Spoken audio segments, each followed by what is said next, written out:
Hey guys, welcome back. I just want to go over some stuff real quick, and then I'll get this knocked out and start shooting for the long form video here in a minute.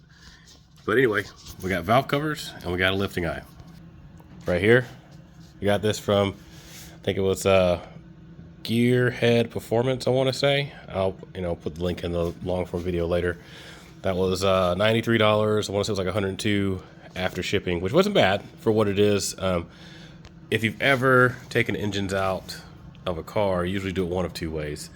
You either use lifting bolts on the cylinder heads themselves, like a bolt hole, and throw the chain through it with a bolt, or you put in a set of old head bolts or studs with the nuts on, washers on them, to loop through a chain and lift it that way.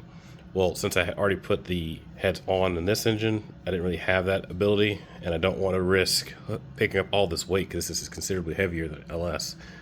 And any of the bolt holes on the head, and then I discovered that lifting eye, and I was like, psh, cool, because in the picture they have a Hemi engine with the transmission attached to it, lifted up in the air, so I should be fine. Also, the other thing, we have a set of overseas made aluminum valve covers. Ironically enough, the brand they appear to be copies of is also made overseas, so cutting out the middleman, I guess. And then I'll give you guys a quick look at the packaging and all that. So they come with, rubber gaskets and bolts and stuff. They actually don't look bad for what they are. They were $245, like $263 after shipping. I personally cannot justify $500 to $1,000 for valve covers. I don't give a shit if it's got bungs in it or if it talks to you in Latin.